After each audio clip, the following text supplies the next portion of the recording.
Okay,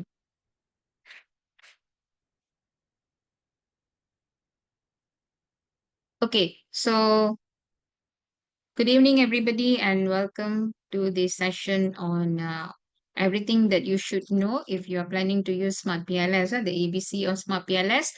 For quite some time, I really wanted to do this program because I've been like conducting this SmartPLS classes for quite some time, and every class I will have someone who's caught by surprise of not collecting the sufficient data or collecting the data in a wrong way or not aware of certain things that is important for Smart PLS. So that is why I wanted to do this class, at least to create some awareness. So in case if you are planning, okay, in case if you are planning to use Smart PLS and you haven't collected your data, so that will be a good news because at least you can be better prepared. But if you have already collected your data, at least this will be a alarm clock for you all, yeah? Okay, let me share the slides.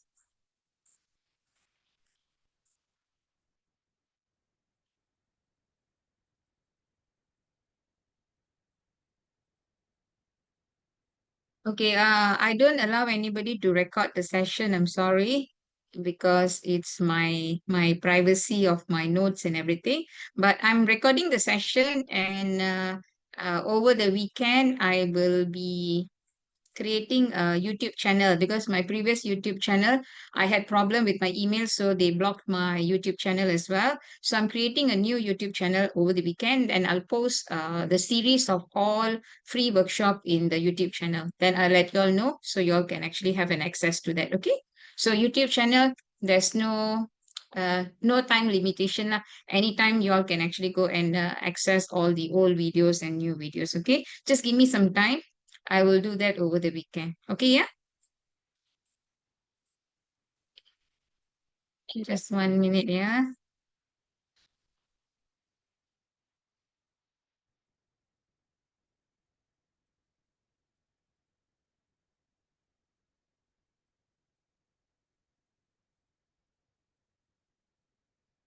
Okay. Okay, let me share the slide first. Okay.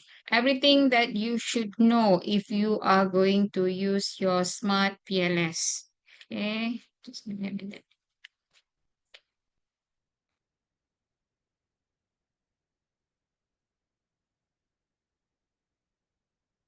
Am I loud enough?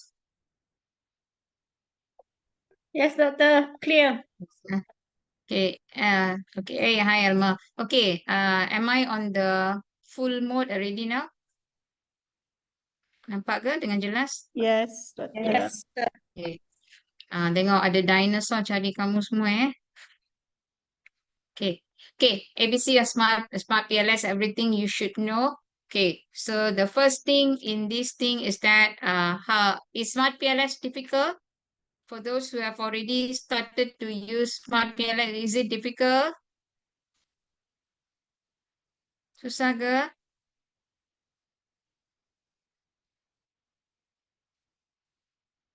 Janganlah senyap. Not sure. Okay, Ibrahim, you studied 15 years ago, okay? Okay, so it is actually not so difficult. Yes, first time it will be slightly difficult, but over the time you need to keep practicing, then everything will be normal. Okay? Why I cannot go to the next slide. Okay. Okay, let's take a quick alamak, jangan anecdote ya. Tolong jangan scribble on the screen, please. I want to concentrate on my teaching. Okay.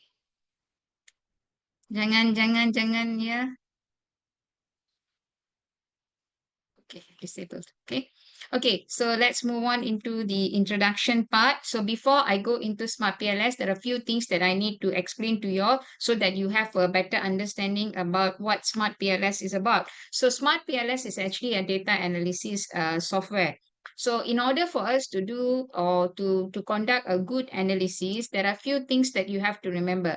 So some of you all think that, Because as I told you, chapter 1, chapter 2, chapter 3 is divided into, two phase. Chapter 1, 2, 3 is phase 1. 3 and 4, sorry, 4 and 5 is phase 2. Do you think that 4 and 5 has an impact from 1, 2, 3? Or is 10 alone? Ada impact tak? Ada.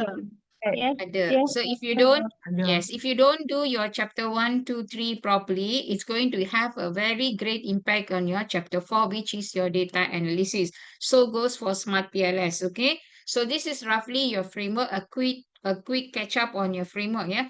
A research framework for your data analysis is very important. Practically, we are testing what? We are testing whether the variable fits into the theory or not. So that's why we create hypotheses. So if you are doing a hypothesis testing, you need a software in chapter 4. So that's why we opted to use SmartPLS.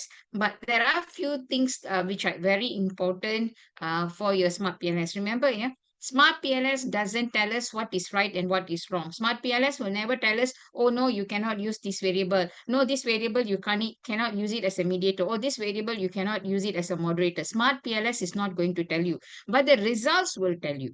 So SmartPLS, whatever you put in your SmartPLS, the outcome will be seen in the results. So SmartPLS doesn't know which is your IV, which is your DV, which is what. Whatever you put in your SmartPLS and how you connect the lines between the variables, that is how a SmartPLS will analyze and give you the results. So if you are connecting the wrong variable to the wrong variable, you can actually expect what kind of results that you are going to get. So you can't blame the software. The software just does your order. Whatever you instruct the software to do, that is what the software going to do. So we have a very crucial role here, that we get the right variable as our framework. So how do we get started with that? So as I always tell you, in a framework, definitely you will have your IV and DV. Mediator and moderator are just optional, okay? So if you want to use a mediator, moderator, optional means it's not like whether I like to have it or I don't like to have it. It has to be justified from literature review. So if you want to implement a mediator, you must have a consistent results between your IVDV, then only we can implement a mediator. If you have an inconsistent results between your IVDV, then we will implement a moderator. So that one is determined by the literature review. So I'm not going to go so deep into the framework, yeah. But roughly, this is what a framework looks like. And this whole framework, your IB, your DB, everything will sit on a theory. So we start with a theory. So theory is actually very, very important. Practically, what we are doing here is that we have variables, we have a theory. So when you from your variables and theory, we will actually come out with your hypothesis. So now what I am going to do is that I am going to test the hypothesis to find out whether there is a relationship between this variable and this variable. Okay, example, PAF and EE. Is there a hypothesis there? Ada ke? Is there a hypothesis to test PAF with EE? Yes. Ada. Yes. So how am I going to test this? How am I going to test this? I will collect data, right? Betul? Betul, doktor. Betul. Janganlah senyap sangat, okay? Right? Definitely, I need to collect data, right? So how do I collect data? I will I'll go and, for example, for PAF, I will go and look for suitable instrument to measure PAF. And then I will go and look for suitable instrument to measure EE. So the data that I collect using the instrument that is what we will key in for SmartPLS analysis. So, and then we bring the data and then we'll analyze to see whether there is a relationship between PAF and EE. So now my question is, if you use the wrong questionnaire to measure PAF, or you use the wrong questionnaire to measure employee engagement EE, will the result be good? No. No. Can I blame the software for that? Tak boleh. No. I only can blame you for selecting the wrong instrument, right? So the thing is that now, before I can actually bring my data into SmartPLS, I have to have a rigorous approach, how to make sure that I am using the right variable under the right theory, and I have the right questionnaire to measure each variable. So this is the most crucial part for quantitative researchers, especially if you're using SmartPLS and SPSS. So prior to doing data analysis, we need to get this done. So many students, we chase for time. We want to make sure that we complete our proposal defense as soon as possible. So we don't really ponder much on the second phase. So second phase is like, we will think about second phase after we finish proposal defense. Is that a correct method? Now I just want to finish up my proposal defense. I just put whatever I can and then I just get my proposal defense cleared. Later, when I come to data collection, after I collect my data, then only I start thinking about chapter 4. Is it correct or not? No. No. No. No. Because the impact, the damage that you created in phase 1, it will be reflecting in your phase 2, and sometimes it's not reversible. That means you may have to change your framework again, go and do all over again. So that will be time consuming. You want to finish or not? My normal question. Do you want to grad in time? Yes. Jyoti. Then don't be lazy. Yeah. So the 4 things which are very important here is that you must have the right variables for the right theory.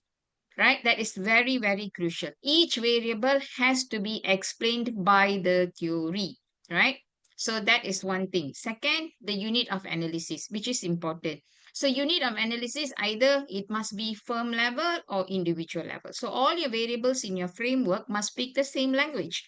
If your unit of analysis for all your variable is individual, then keep it as individual.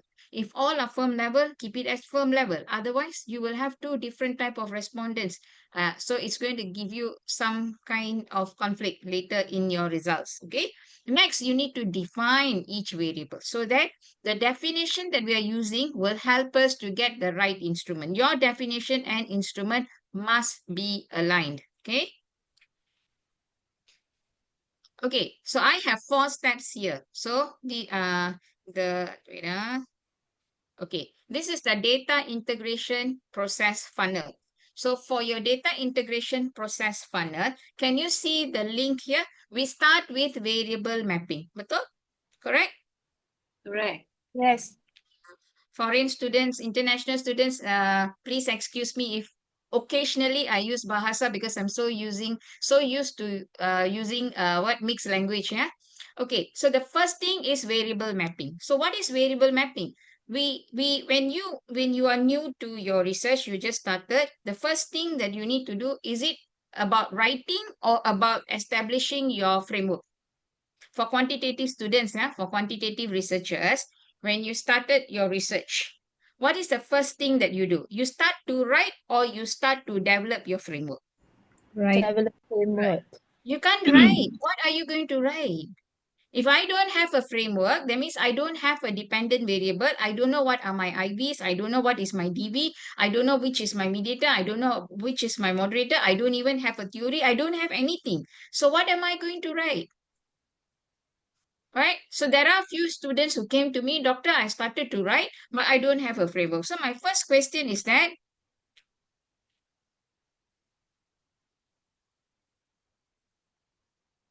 okay, so my first question for this is what?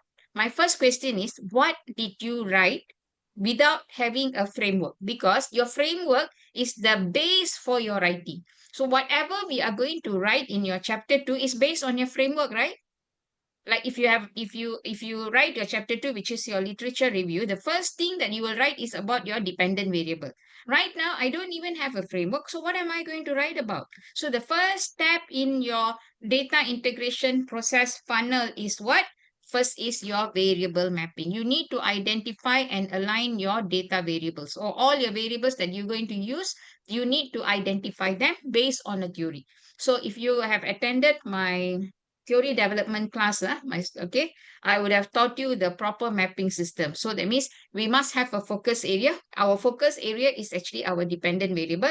From our dependent variable, we will identify our theory by doing a theory mapping. What are the frequent theories that we have used in order for us to study our dependent variable? Once you have identified your theory, it's very easy to justify why we are selecting our theory, because we are doing a mapping.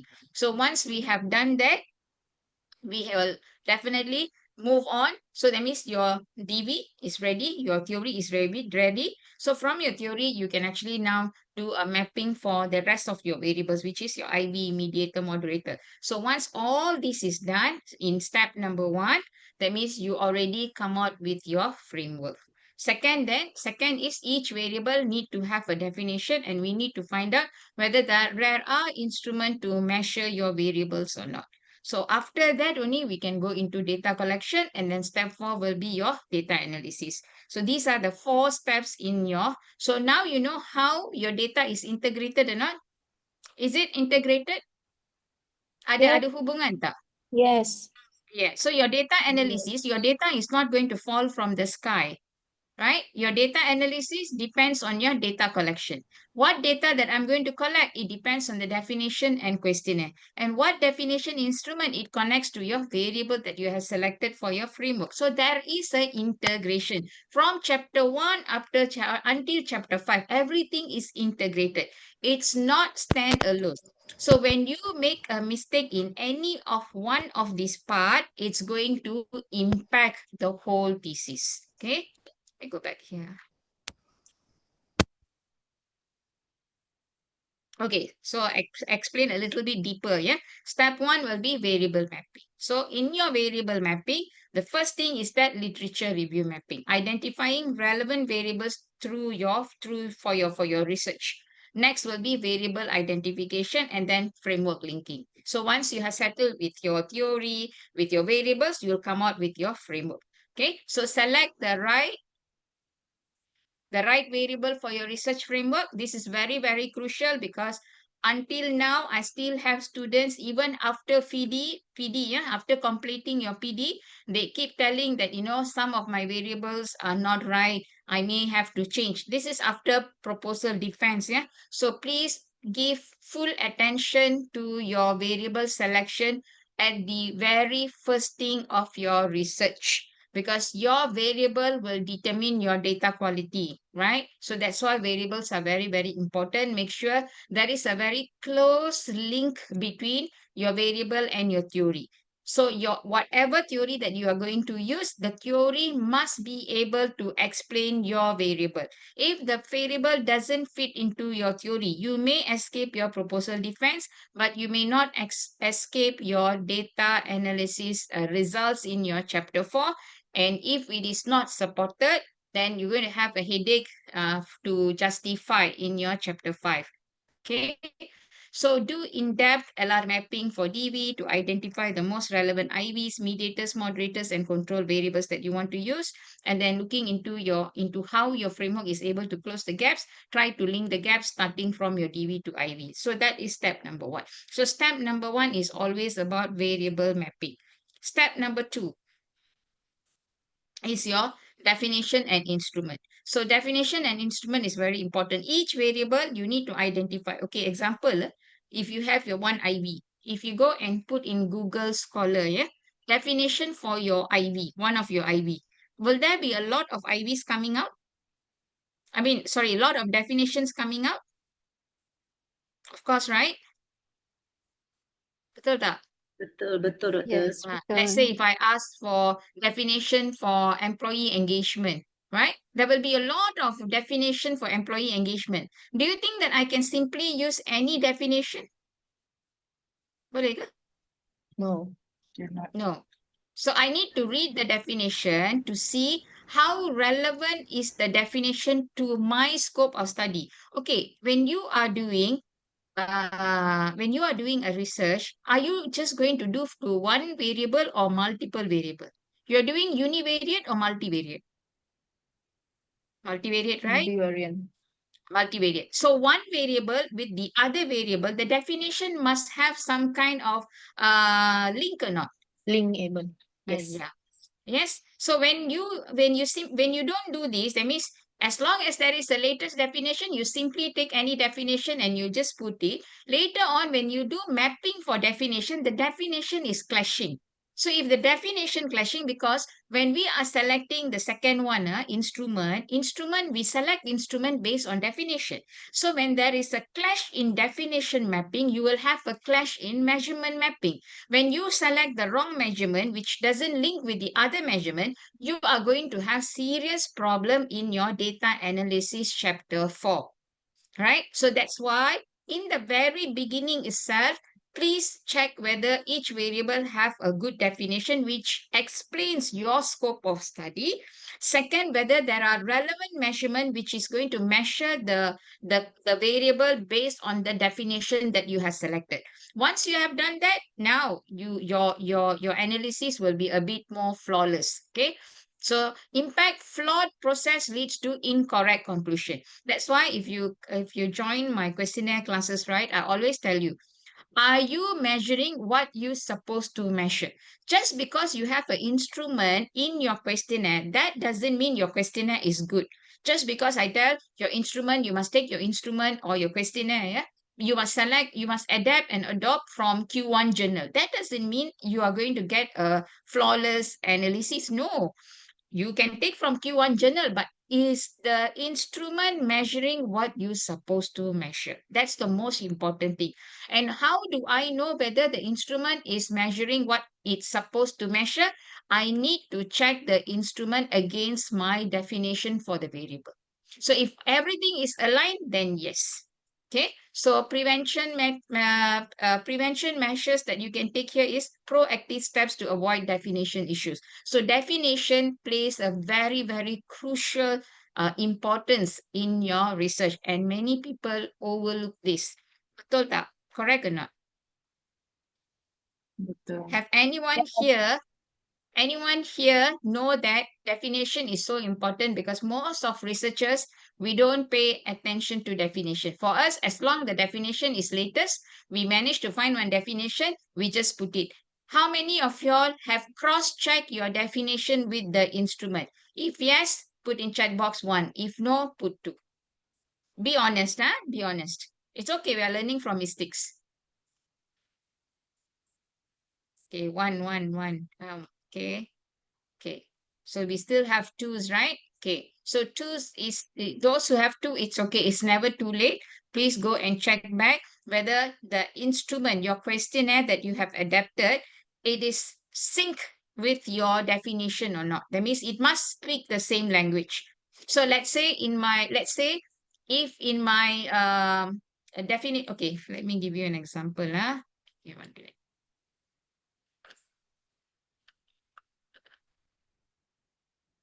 Okay, we are here, right? Let me give you an example.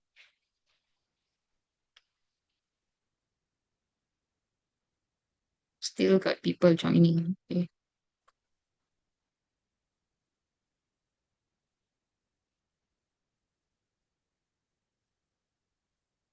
Okay, so let's say,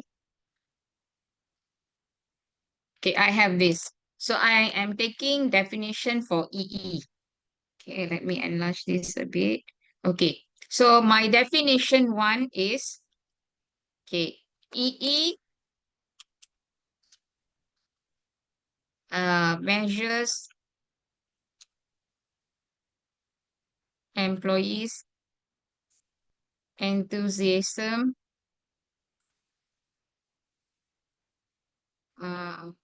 positivism, and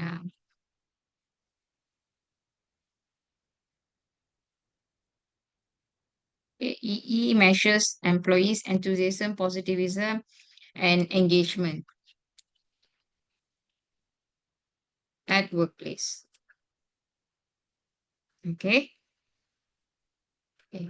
Another definition, definition 2, EE measures absorption,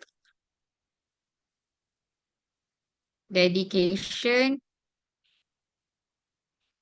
and vigor of employees.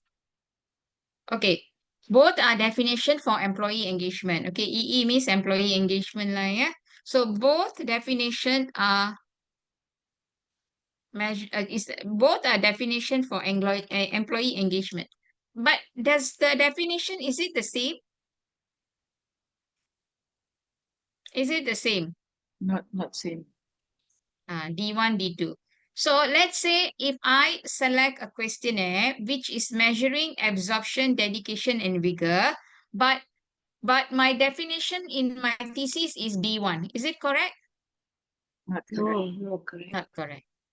So you see, that means I have selected a definition. I have selected D2. Definition which I put in my thesis is D2, but my instrument is actually not measuring absorption, dedication, and vigor. It is actually measuring enthusiasm, positivism, and engagement. So wrong or not? So Yes, wrong.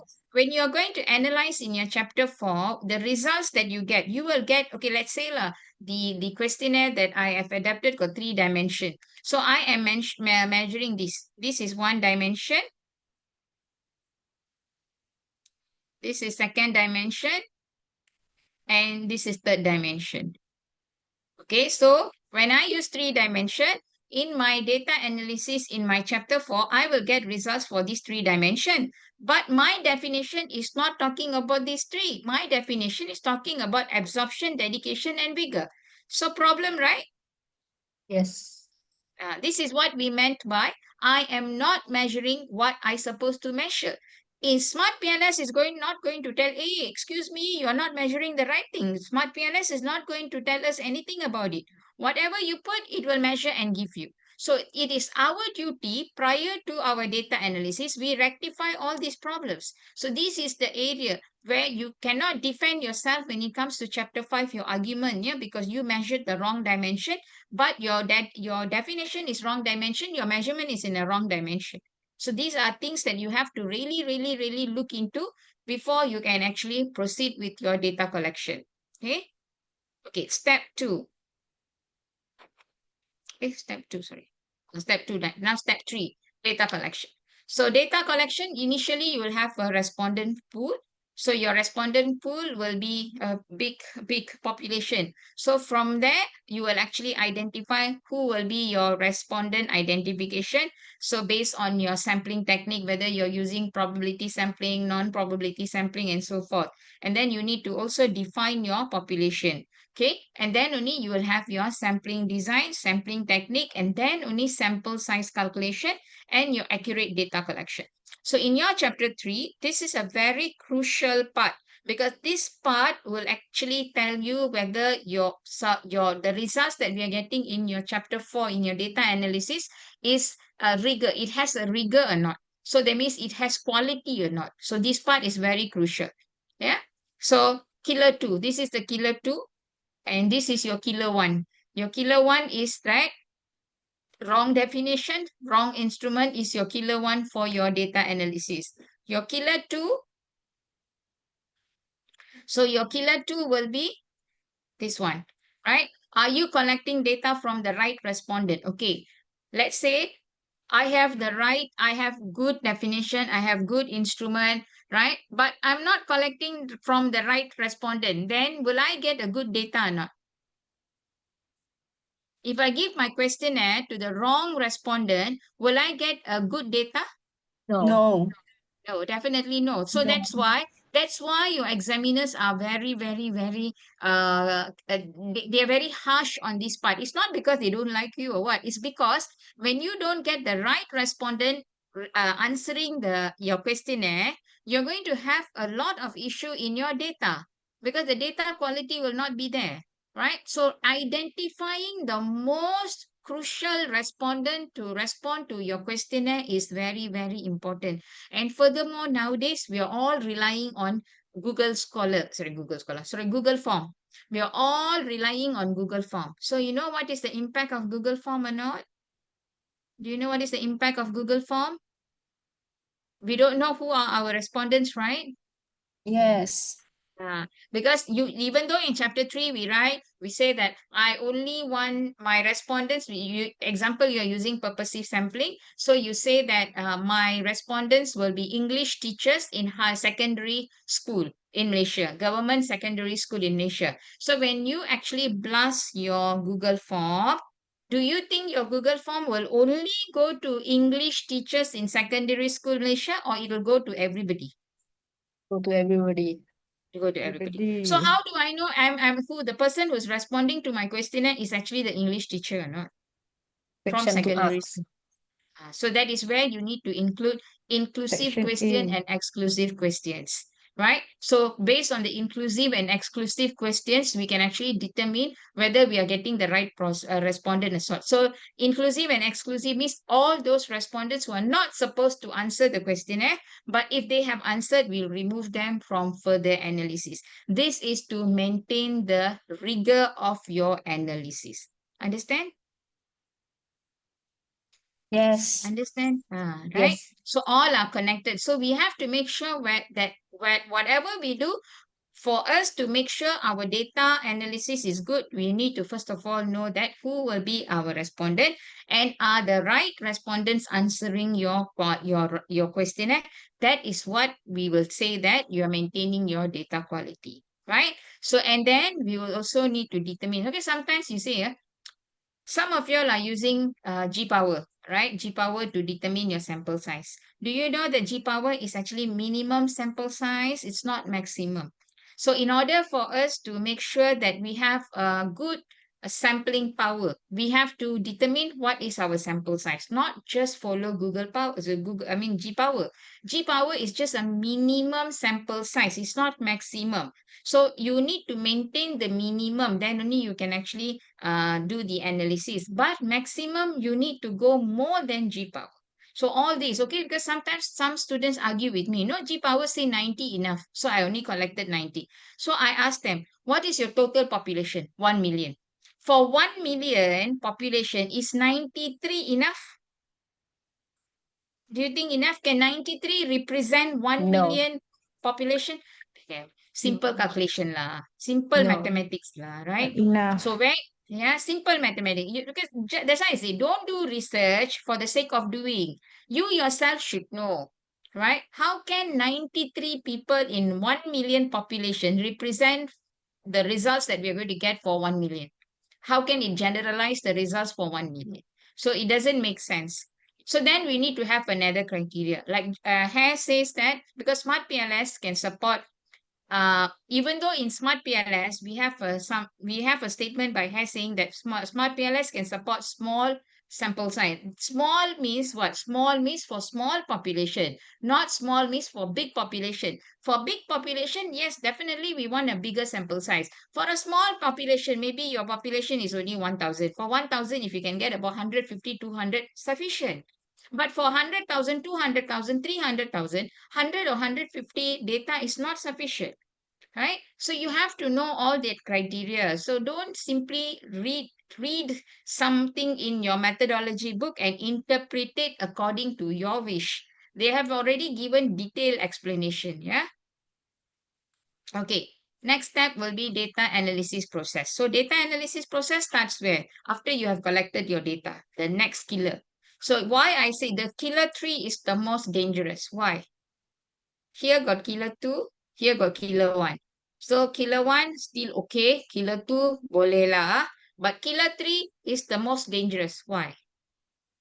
Why is killer 3 the most dangerous for SmartPLS? Why? Hello. Why you all so serious today? Because the wrong Because analysis will give a wrong result. because killer 3, some of it is irreversible. Correct? Killer 3 is irreversible, yeah? Some is Correct. irreversible. If irreversible means you can't do anything except for going and recollecting your data or changing your framework. So that's why killer 3 is very dangerous. And many people are caught in killer 3 and they just cry. You can only cry. Even no one can help you. Little bit of magic can be done. right? Little bit of magic, maybe about 10% magic can be done. But 90% we can't do anything. Once the mistake is done, you need to cry in chapter 4. We can't do anything. That's why we keep on stressing on your chapter 1, chapter 2, chapter 3, because the base for chapter 4 comes from chapter 1, 2, 3. Chapter 4 is not dropping from the sky for you. It's the mistake is already done in phase 1. So if you want a smooth chapter 4, if you want a very beautiful chapter 4, make sure you take all the necessary steps in your chapter 1, chapter 2, chapter 3, and be consistent in every single thing you do. And you have to know what you are doing, not copy from people without knowing the reason. I never say don't copy, yeah. You can copy from other people's thesis. That one, no issue. But first of all, know what you are doing and what you are copying and why the particular thing that you're copying makes sense to your study. So without doing all this, simply you copy, you're going to cry in chapter 4. I have seen so many students, there's no way out in chapter 4. Finally, they have to redo their framework, recollect data. So you just imagine how much of time and money, is wasted on that part. So rather than doing all these things, why don't we do a proper work in our phase 1? That's the best method, okay? So data analysis, very easy. You need to prepare your data. So which means you need to code your data, you organize your data and everything. Usually data preparation, we can only do in SPSS. Yeah? Data preparation, data cleaning cannot be done in SmartPLS. SmartPLS only does regression and your data analysis part lah for your hypothesis and everything. So data preparation, data cleaning, coding and everything is done only in SPSS. So SPSS and SmartPLS are sisters. Both are sisters. So we can't do SmartPLS without SPSS, but you don't have to have in-depth knowledge on SPSS because analysis doesn't come under SPSS. Analysis comes under SmartPLS. So SPSS here, we are only going to use for coding, checking for normality, data preparation, data cleaning. That's it. Okay. Any questions? So now you know the full integration process. And this is our data integration process funnel. So variable mapping to definition, definition to data collection to data analysis, and everything is linked. By the time we reach our data analysis, that is where we will see the outcome of your what you have done in your variable mapping, definition, data collection, whatever mistakes you have done there, you will face it in data analysis. But if you never make any mistake in these 3 parts, in the front parts, then your data analysis will be smooth. Okay. So now I'm going to go into your structural equation modeling already. What is SmartPLS and what you need to look out. So in SmartPLS, we have 2 variables. SmartPLS doesn't know what is the IV, DV, and all those things. SmartPLS will only recognize 2 things. All the variables in SmartPLS, we call it as latent variables. So for IV, arrow coming out. X and Y are the 2 arrows, right? So in X, layman language, X is what? What is X? Am I too fast for you all? Boleh ya?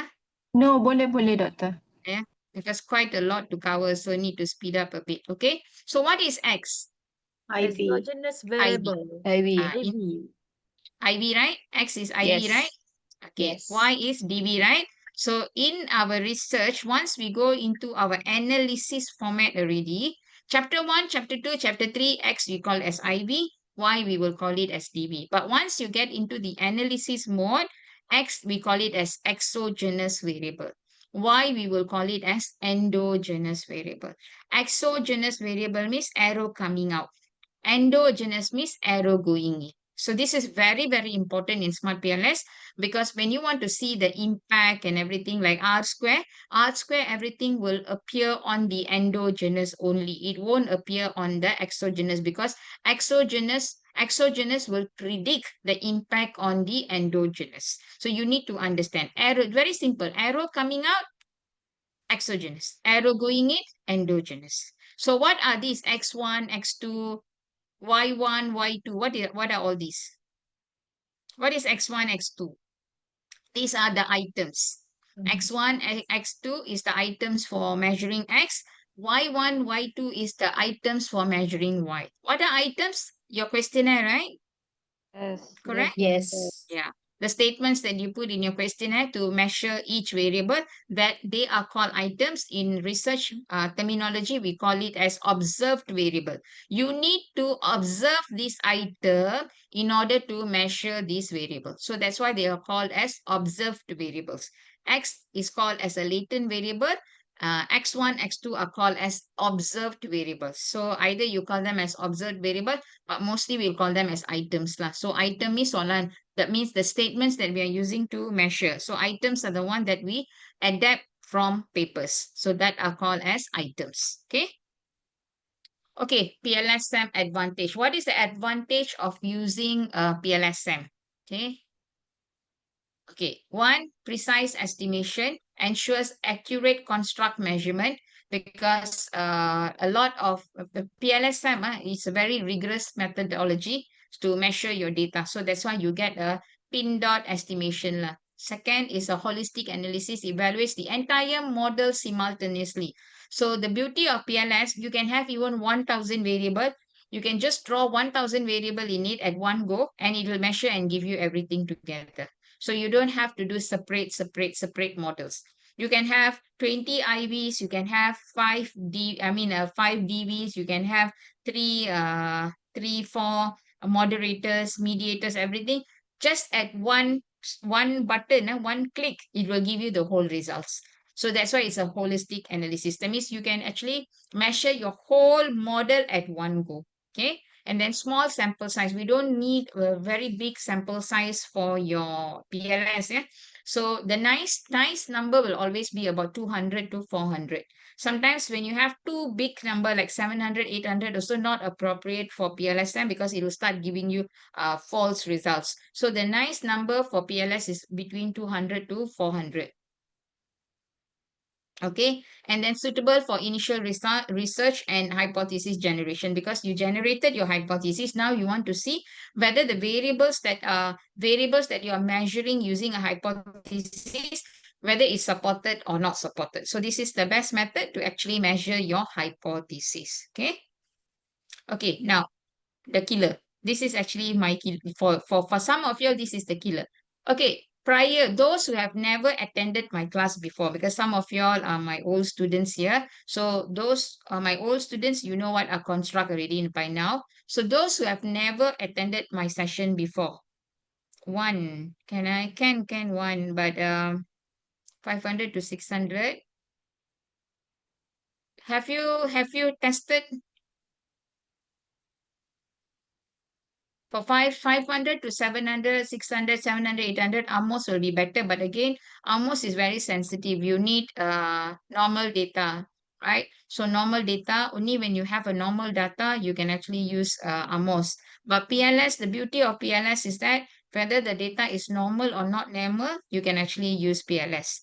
But 500 still okay lah. But 700, 800 all too big. So I'm afraid that it might give you false result. But again, you can collect, you can run and see how is the results. Whether the results, you can actually break Labuda and one. You can, what you do, you if you have about 500 or 700 respondent, right? So you break your data into two parts. Maybe for the first 400, you run and try to get the result. And then you put 700, you run and you get the results. Compare the results. If the results are consistent, the results that you get are consistent, then okay. Sometimes the results can become very inconsistent. Then you need to recheck again. Okay. Okay, types of construct. How many of y'all know about that constructs? Those who this is the first time attending my class. How many of y'all know that there is two types of construct called as reflective and formative? If yes, put one. If no, put two. Okay, Ben, no. Okay. Some yes, some no. Okay. So those who said yes, very good. So those who said no, please learn today. Yeah, because this is very important, especially if you are going to use SmartPLS. If you're going to use SmartPLS, this is very, very, very crucial, because there are two types of construct. We call it as formative construct. Another one, we call it as reflective construct. So formative construct, what is the difference between these two pictures? Formative construct and reflective construct. What is the difference between these two pictures? Arrow. Arrow. So formative, the arrow is going in, right? Correct? Yes. So reflective, the arrow is coming out, right? Okay, so formative construct, the items are the one which will form the construct. Reflective construct, the construct forms the items. So if let's say reflective, the items are coming out from the construct. So if the reflective is, it has a theme, tema, yeah? Theme. Will the items follow the same theme? Tema. Okay, let's say this reflective construct is on engagement. The theme is engagement. So X1, X2, X3, X4. Will all these four have the same engagement theme? Yes, right? Yes. Correct? Yeah, because it's coming out from the same construct. So anything okay, if my reflective construct is durian. So X1, X2, X3, X4, will it be durians or not? Betul lah kan? Yes. Can mangosteen come out from durian or not? No. Cannot, right? Cannot, right? But in formative, X1 is durian, X2 is mangosteen, X3 is a different fruit, X4 is rambutan. So the formative construct is what? Formative construct will become tropical fruits. Betul? So, But all the tropical fruits will have different nature, right? Different themes. So it's different. So in formative construct, can I drop items? Cannot. In formative construct, we cannot drop any of the item. When you drop the item, any one of the item, your construct will become redundant. The meaning will change. But for reflective construct, all are coming out from durian. So if I drop one also, no issue. I can still measure with the rest, isn't it? yes. Yes. Because they all are coming from the same fruit. So no issue. And that is why when you are doing your questionnaire development, in the paper where you are going to adapt the questions, you need to make sure whether the items that you're adapting, they are formative or reflective. Most of the papers which are reflective, they don't write. If they don't write, mostly it's reflective. But if it is formative, they will mention in the paper that your items are actually formative, because when you go into SmartPLS, the method that you are going to use to analyze reflective construct and formative construct are different. Please bear this in mind, because so many of y'all have already collected data, and then when y'all attend my SmartPLS class, first time you're hearing about this. Okay? Amira, no issue, because PLS SEM never said that you need to have a moderator or mediator.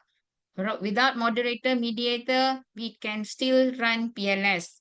We can do direct relationship only in PLS, or we can use a mediator moderator in PLS. That one, no issue. Okay?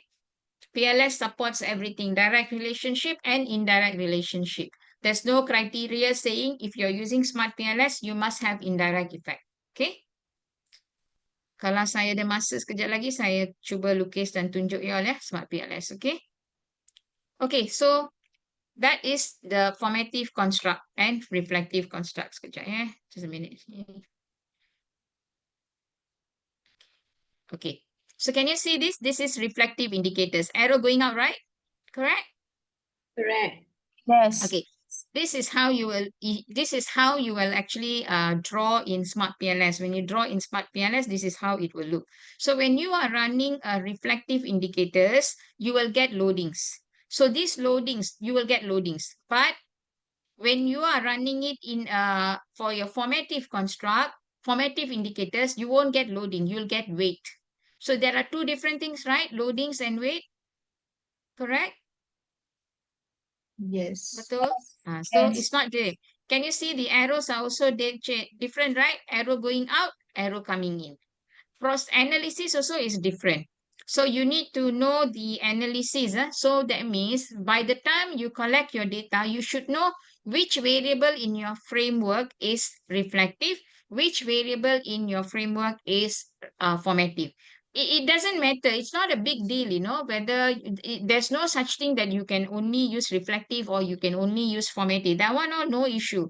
It has no issue when you are actually developing your framework. The issue starts when you are adapting questionnaire instrument from papers. So when you're adapting, you have to know the person who have developed that instrument, they have developed it as reflective indicators or formative indicators, because reflective, no issue. Reflective indicator, no issue, because you don't have to do anything. But if it is a formative indicator, you need another extra one item called it as global item. What is it? Global Global item. item. Global item. So, okay. Now, KS is formative, right? Correct? KS is formative, right? Yes. Okay. How Yes. many items I have in KS? 6. 6. I have 6 items. So I need to write 6 items. I'll get it from the paper. But I need to create one more item, KS7, which is global item. Global item doesn't come from the paper, but I need to write it on my own. Just the overview. So knowledge sharing is important for everybody. Just like that. It's an overview. So many students don't know this. So many students don't know that there are these two terminologies called reflective formative. So what they do during the questionnaire development, they go ahead coming up with their questionnaire, everything. They do a nice survey form. They go and collected data, but they forgot two of their variable. The instrument that they have adapted is actually falling under formative. So when they don't know this, they never collect global item. So when you don't collect global item, I cannot do one important test. We call that as a redundancy analysis. I cannot do that. So now your data analysis is going to have problem when it has formative construct and you're not aware of it and you didn't collect one extra item data, which is called as global item. So this is the first awareness that I want to create because it is very crucial. Clear? Clear? So you see here, I have a question. yeah, Shiki. Global item for every construct. Is it right? Not every construct, only for your formative construct. Okay. For reflective, you don't need a global item because for reflective, we don't do redundancy analysis. Clear? Clear, Doctor. Thank you. Yes, okay. So this is a reflective. Reflective, you see, dropping an indicator from the measurement model does not alter the meaning of the construct. Let's say you go into SmartPLS, any of your item which doesn't have a good loading, usually according to HAIR, anything which is below 0.4, it has to be deleted. So we can delete. It's normal. It's just that overall, you only can delete from your SmartPLS. Overall, for your model, you can only delete 20% of your items. If you delete more than 20%, then your model becomes redundant. So the maximum you can delete items in your model is 20%, not inclusive of your demographic. We don't do demographic analysis in SmartPLS. Okay, so you don't have to worry about demographic. Usually we don't drop or add anything in demographic lah. Demographic is only for your descriptive analysis. Okay, for your inferential analysis, which we are using SmartPLS, your total item which can be deleted will be not more than 20% of your total item. That means, let's say if you have about 60 items, 60 questions total for your Likert scale, you can delete 20% of 60. I think it's about 12, right? About 12 items are like that, right? But for formative, this is formative. For formative, dropping an indicator from the measurement model may alter the meaning of the construct. So we cannot drop anything from the formative model. And the way we are going to analyze is also slightly different. So that's the reason. If in the stage of developing your questionnaire, not after you collect data, yeah, in the stage of developing your questionnaire itself, you should know what is reflective model. What is reflective construct and what is a formative construct. You must be clearly aware of that. Okay, I'm going to skip this a bit. Okay, now dimension. The next thing we are going is dimension. Okay, what are dimensions? So still many people are confused with the dimension. Some of y'all know what is a dimension, but you're not following the proper criteria for dimension. Okay, example, you see, measurement of performance appraisal fairness, no dimension. Got dimension or not here? Got 6 questions, right? Correct? So we have 6 questions here, no dimension. So this one, we call this as no dimension or unidimension. That means no dimension lah, yeah? So no dimension, no headache. Always remember in SmartPLS, if you don't have dimension, you don't have headache. Any of my students are here, those attended last week's class? SmartPLS class, anyone here? Yes, doctor. Okay, what you like dimension or you don't like dimension? Don't have choice anymore. You okay, if you can reverse back, you want dimension or not? No. No, okay, it's okay. So some of y'all, you don't know about dimension, that the analysis becomes more complex with dimension. So what you did, not one, all your variables you have dimension. Because you don't know, SmartPLS gets tougher with dimensions. Because once you have dimensions like this, mentoring, I have 3 dimensions. ME1 until ME3 is vocational support. Okay, 4 until 6 is psychosocial support, and then the balance is role modeling. So if your questionnaire, because we are going to adapt, right? If you adapt a questionnaire with dimension, can you remove the dimension? Can I remove the dimension and combine all the items? I just tell I only have 9 items. Can I do that? No. No, you can't do anything because you didn't develop the questionnaire. You didn't develop the scale. The scale was developed by a scholar. You are adapting from the scholar. That means you need to follow whatever the scholar has done. So if he wrote there 3 dimension, we will also adapt 3 dimension.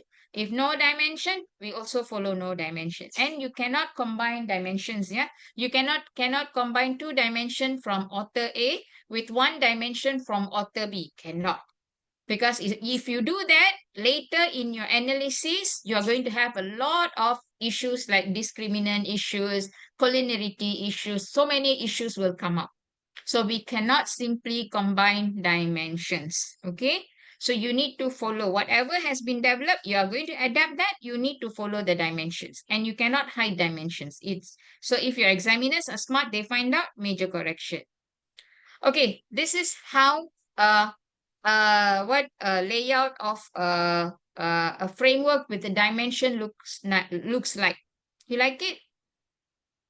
This is called lower order. Okay, if you have dimension, you'll go into lower order, higher order construct. And this is how your framework will look like in your SmartPLS. So this is a framework for measurement model under SmartPLS with dimensions. Nice?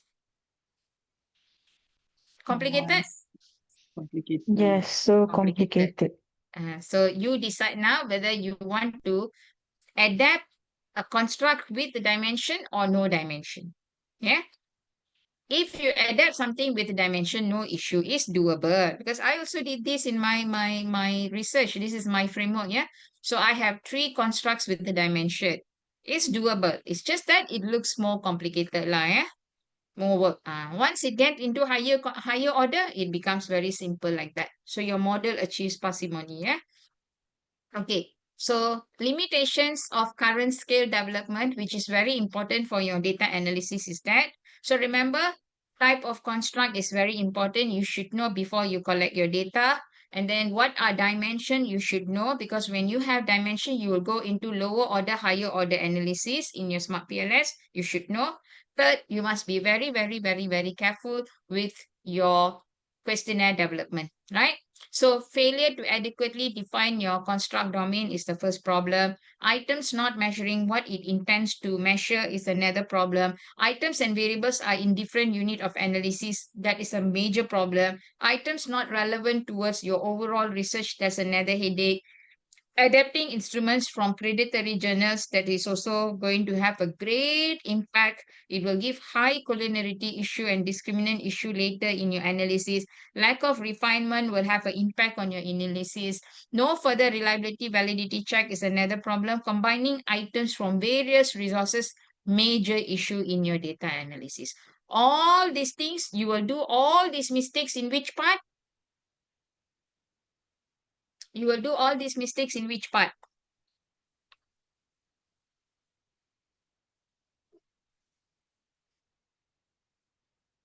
In your questionnaire development. So if you make these mistakes in your questionnaire development, will it have an impact on your data quality? Yes, Yes. No? Yes. So when you have an impact on data quality, your data analysis is not going to look good. Sorry, someone.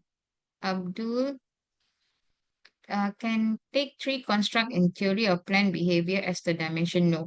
Theory of planned behavior doesn't have dimension, right? If they are variable, you need to take them as variable. We cannot take them as dimension. Dimension means what? Dimension means in the paper, if they mention it's one variable, under the variable, we have a few dimension. That is what we call dimension. We cannot on our own convert a variable into dimension or a dimension into variable. Cannot. It has to be supported by literature. Okay, Gani? Abdul, sorry. Scary, right, Azwan? Thank you, Doctor. Okay, one, yes, another thing is that same one, we cannot combine items from various sources because items must be from a single source. That means one person developed it, that means you need to only adapt from that person for that variable. When you combine, it's going to give you other issues later in the analysis part. This is a big mistake many students are doing. Okay, example, I show you here. Wait, One, you can try using your SmartPLS, as I told you. Try with 400 data and then try with 600 data. Compare the result. If the results that you're getting is almost the same, then you can use PLS, no issue. Okay. I don't understand what you mean by already combined. Okay, I give me a minute. I show you all what is the problem when you combine. Okay, now let's say I'm finding for the instrument for items for training and development. So in article 1, I got 3 items, but I feel that 3 items with the composite reliability given is 0.89. Okay, that is the composite reliability. Okay, and then I find like 3 items is too few. So I go and look for items about training and development in other article that I found another article with 2 items. Okay, so and the and the composite reliability is 0.85. So what I did now, this is article 2. So what I did for my paper, I combined A1 with A2. So I got how many items now? 5, right? Yes. Correct? Yes. So now if yes. I combine, I get 5 items. Which composite reliability are you going to report? Which one I'm going to report? And another issue. So I don't know which one to report now. That's one issue. Second issue. The scope of study for A1 paper and A2 paper, is it the same? No. A1 developer and A2 developer, are they the same people? No, right? No. No. So the scope of study will be different, right? Yes. So that means high chances the items may not be relevant to each other. That's another issue. Okay, that's another issue. Third, sometimes when you read the question, you don't understand, but the software understands. So when the software understands, maybe there is one question in one item from A1 has the same meaning as one item in A2. Then you will have discriminant validity issues. So because of all these reasons, we discourage students combining items from different sources for one variable. Clear? Faham? Understand? Yes. Okay. I'm not Doktor, saying kalau this. supervisor suruh Itulah combine, kena. Suruh supervisor datang jumpa saya. Just joking, just joking. Cubalah cari. Just joking. Suruhlah you boleh dapatkan. There are some good books. I think recently Prof. Ramaya also have wrote one new book on questionnaire development ya.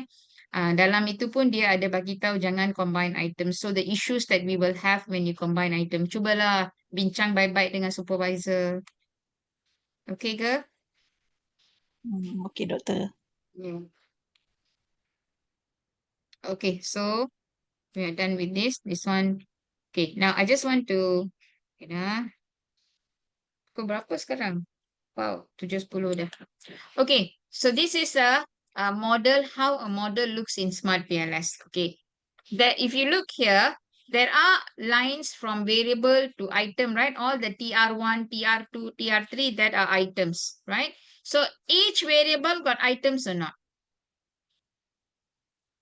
Yes. Each variable got items. So that means, what are the items? The items are needed to measure individual variable, right? So can I have a variable here without items? Boleh ke?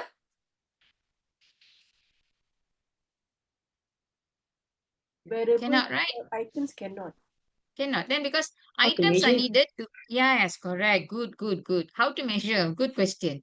That is what I'm asking, because some students come to me, say that they already collected data, and then suddenly I see one variable, no items. Then I ask, where's the item? Then they asking, must have ah? Aku rasa nak pengsan terus. Okay. Right? No item is how to measure.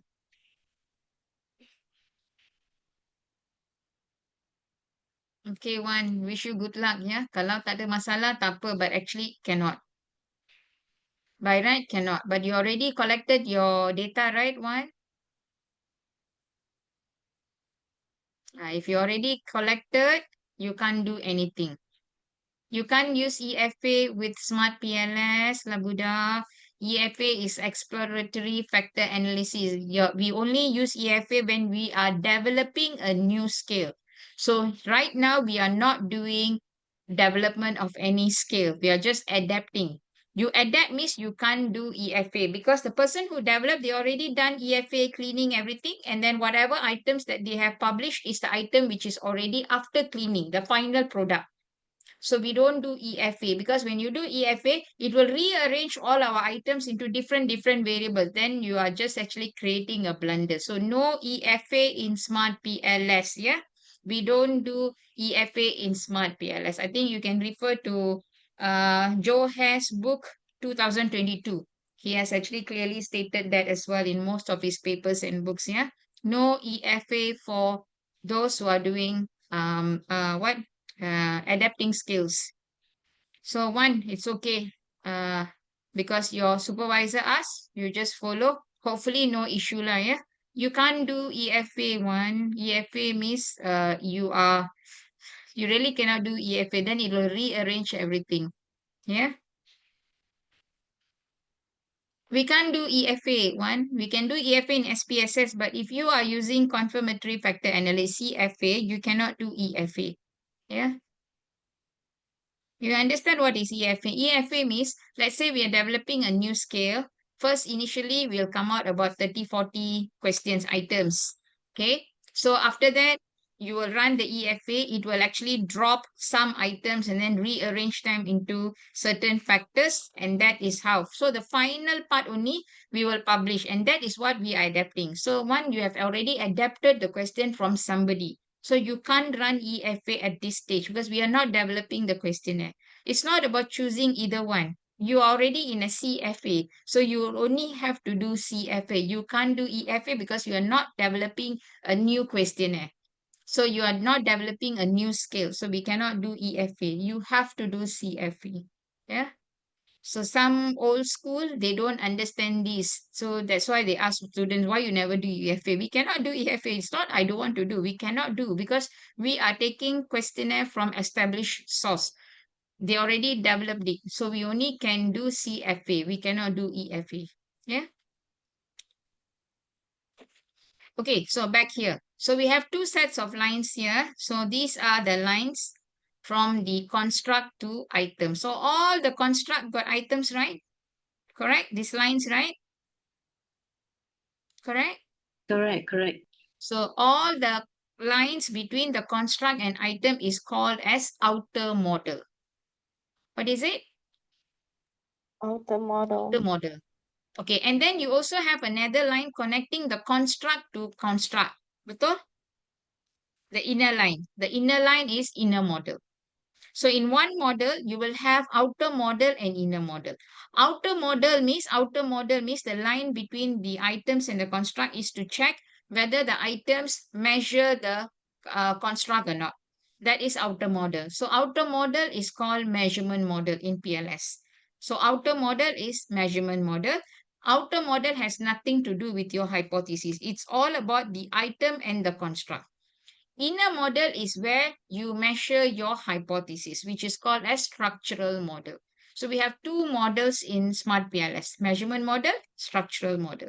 So measurement model is to validate and check the reliability of your construct. So it is construct based.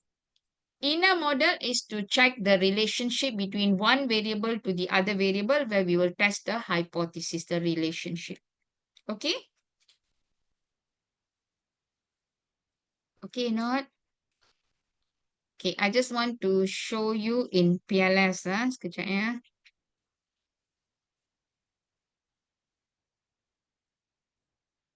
Just a minute. Can you see my PLS? Boleh? Yes. Okay, ya. Okay, just let me go back. Okay, sekejap. Let me take one model.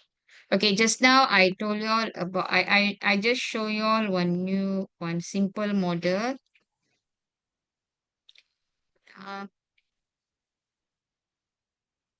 Okay, this is how a PLS looks like, okay? Sorry, Let's say this. tak No, nampak no. PLS. I No, cannot no. see your Tak PLS.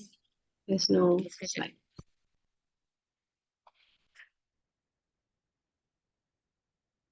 Sekarang nampak tak? Yes, Doctor, yes. Yeah. So this is how a smart PLS looks like for those who are very new. Some of you all have already started using. So I want to show you that how unique is smart PLS because we can draw reflective, formative, mediator, moderator at one go. We don't have to draw it separately. So I just draw for you all a simple model. This is my, okay,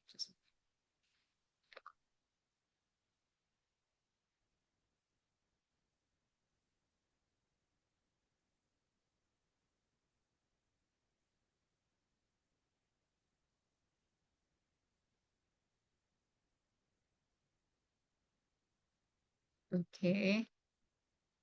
So let's say this is all my IV. Okay.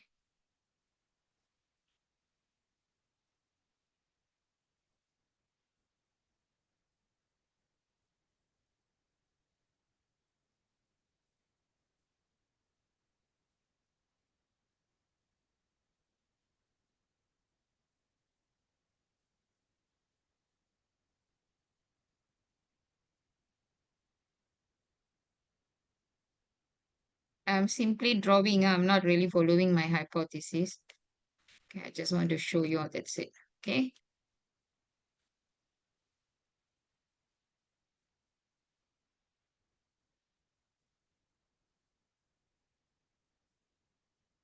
Okay. So let's say I'm going to connect them. Okay, this is how I connect them. Connect TD to ME, ME to EE. Okay, and then I connect this, and this is like my moderator. So this is my moderator. I connect like this. So if you have the broken line, that is the moderator.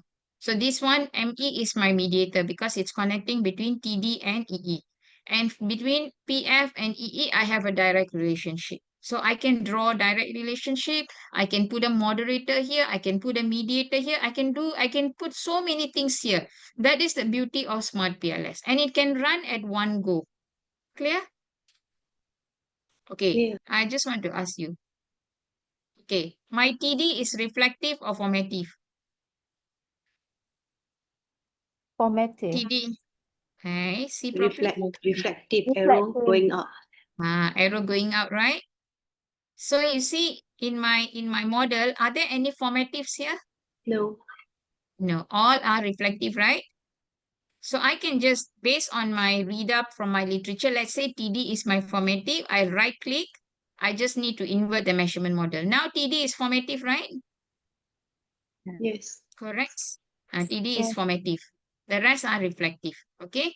So in order for me to measure TD, I can draw all together, but when I measure, I need to measure reflective first, and then only I'll measure the formative. For now, I'll keep this as reflective lah, yeah. Change back. Okay. So at one click, I just calculate.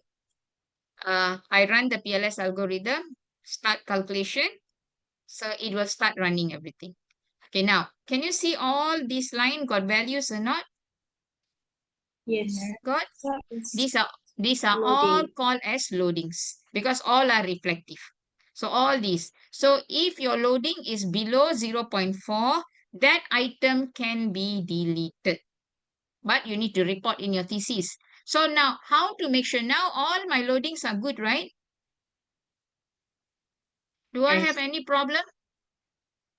No problem, right? No. Ada Yes. problem tak?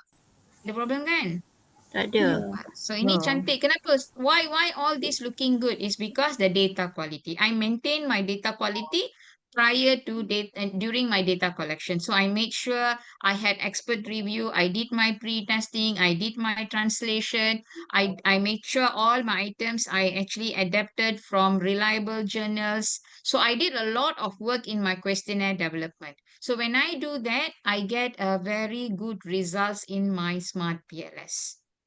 So all this good result is not because of SmartPLS, it's because the quality of my data.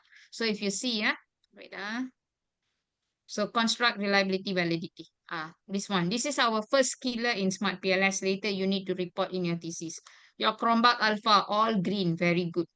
Your composite reliability, your cutoff point for composite reliability is 0.7 and above, all very good. Your AVE, the cutoff point is 0.5 and above. Everything is good. Because if you get below 0.5, this value here will become red color. Then you need to delete item to improve your AVE. Everything looks good, right? Yes. Yeah. Yes, because the data quality is maintained. So when your data got no issue, everything will be good here. That means you don't have collinearity issues, you don't have quality issues, your data's loading, everything is good, and everything will look good here. And then I can even check my discriminant validity. Discriminant validity is my second killer. Discriminant validity meaning one item from one construct has a similar meaning with another item in another construct. So if that is the case, you will have issues here. So here it looks like everything green. So for discriminant validity for HTMT, your cutoff point must be below 0.85. The linear is below 0.9. So this is also beautiful. So that is why I'm telling you, please pay attention before your data collection. Understand your data before your data collection. After you have collected your data, you can't do much. Okay, you can't do much. I know, Fazril, this one is just validating your variable. This is not hypothesis testing. This is just a measurement model. Even though all this is green color, that shows the quality of the data for that item is good. Okay. So that is a heteroid monotrade is actually the discriminant validity for HTMT, right? You need to delete items, Labuda. If your red color means you need to delete items to improve your HTMT. If you don't get your HTMT black or green color, you cannot continue your analysis. So discriminant validity is very crucial. Fazril, I think here, this part is actually on measurement model. That means it's variable. It's still not hypothesis. Hypothesis is under structural model. Yeah. So structural model, all your hypothesis is positive also, significant also, you have headache because there's nothing new lah, yeah. If everything is not supported also headache. So you need to have a good blend on it. Okay. So understand? So this is my collinearity. So this is item collinearity. So some are not so good. Yeah, majority are good, but some are not good. But VIF is not a big deal here. VIF in the first part only this thing. So these are how you distinct. So all this is actually what? All this is based on our what variable and data quality. Okay, clear? Okay, I want to show you what is not saving this. Okay, just give me. Okay, let's say if we have a formative construct. So let me delete this for a while. Let's say I have a formative construct. Let's say any of my construct is formative.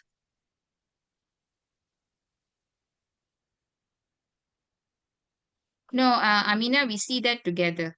ABE, Rho C, and Chromba Alpha will report it at the same time. There's only one table in your thesis we'll report all the three at one go. So, but first thing we will look at loading. Second, we'll look at Chromba Alpha, and then we'll look at composite reliability, and then we'll look at ABE. So which comes first, not a big thing because we will report everything at the same time, yeah, in one table. Okay, so let's say I want to draw a formative, right? Let's say I have one formative. So first of all, my step number one, I need to do redundancy analysis. So let's say my global. So, okay, this is my formative construct. Let's say my formative construct is MP. So I will draw my formative construct. The instrument must be inverted because it's formative. Just push it to the left. Okay. And then I have another item called as global item. So this is where many students make mistake. They have a formative construct, but they were not aware of until they finish collecting data. Only when they come for SmartPLS class, they found out one of their construct is actually formative, but they forgot to collect global item. So how to do this analysis? Because when we do this analysis, right, the loading must be above 0.7. Here, it must be above 0.7.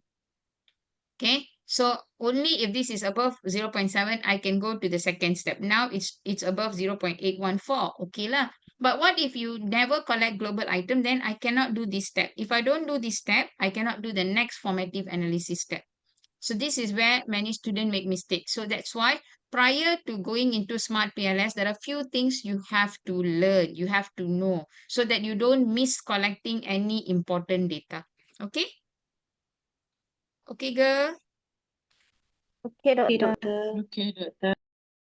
Hey, I'm not here to make you all scared. I'm just making you all aware. Okay? SmartPLS is actually very interesting. It's not really hard. It's just that it takes time to learn. That's it. Okay? Okay, let me stop here, go back here.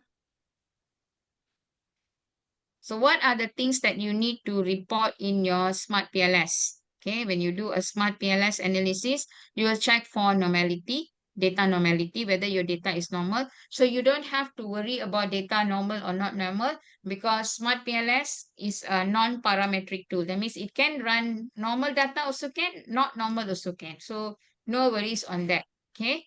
Second, you will have to check for common method bias. Common method bias in SmartPLS is a big headache. You must make sure we have less bias issue because our data is non-parametric. Non-parametric means it is very bias issue will be quite common for non-parametric data. Yeah. So and for social science, parametric, non-parametric data. I mean, for social science, bias is a big issue. So you need to make sure that there are few remedies that we can do prior to data collection, in order to reduce our bias issue. Like include a marker variable. That is one method, and then you can actually include different Likert scales. I mean, but that the Likert scale one, I am a bit scared because some of your supervisors they don't like. They want you to use standardized. All your variable must use 5, or all your variables must use 7. But actually, one of the method for us to reduce bias is that we use mixed Likert scales. Some variables we use 5, some we can use 7. So that will actually reduce the bias factor. So that one I dare not say anything lah. That one you need to follow your yeah, red color means you didn't meet the criteria. So you need to delete items if deleting item is relevant, because if reflective construct, yes, we can delete item. Formative, we cannot delete item, but there are other methods lah, yeah. Okay, so and then only we will go into descriptive statistics. And then we will do our SmartPLS. Under SmartPLS, we have two models. We have measurement model, we have structural model. Under measurement model, we got two types of measurement, reflective measurement, formative. So if you don't have any formative, you no need to do formative, you only do reflective. If you have both, then you need to do both. Structural model, when you come to structural model, there's nothing in structural model. Everything back to normal. There's no higher order, lower order dimension, no dimension, reflective, formative, all is only in measurement model. Structural model, basically everything is on the same ground. We are only going to test our hypothesis there. So there's no such thing as reflective, formative, all in structural model.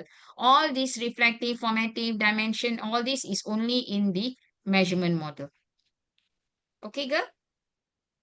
So these are the full tests that you need to do. Yeah, first of all, you must have a research framework, because how you connect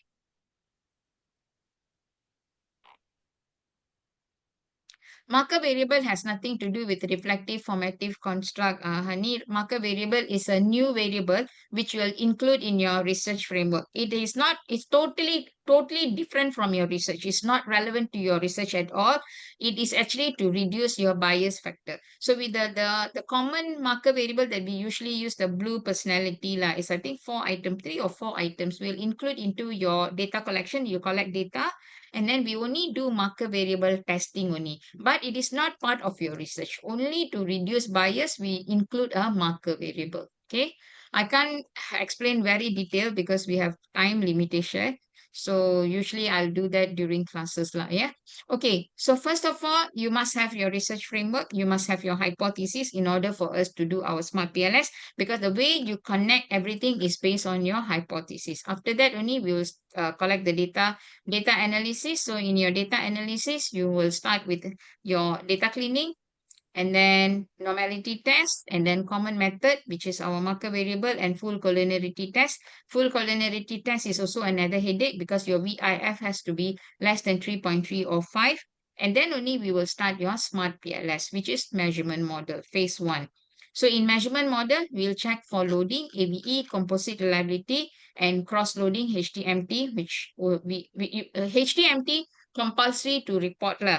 Cross-loading and Fornan and lacquer all depends, if it is okay, we can report, not okay, we can omit. And then only we'll go into structural model where we will do hypothesis testing, R square, F square, and PLS predict. Okay. So this is a few things that I just wanted to make sure that you are aware of in order for you to decide whether you want to use SmartPLS. And also, if you already decided you want to use SmartPLS, make sure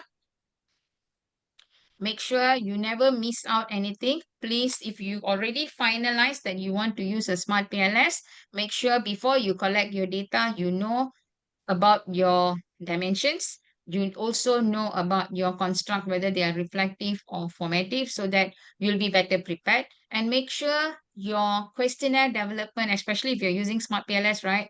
Your questionnaire development, you give utmost importance, because your data quality is very, very important for SmartPLS. So don't play a fool with your data quality. Make sure you use expert review to go through your data. You try to do a CVI index, content validity index, and all those things. There are 7 steps for questionnaire development. Follow everything thoroughly, and then only you can actually have a smooth sailing data analysis chapter. Clear? Yes. Yes. Okay, so I think I have covered everything. Any questions so far?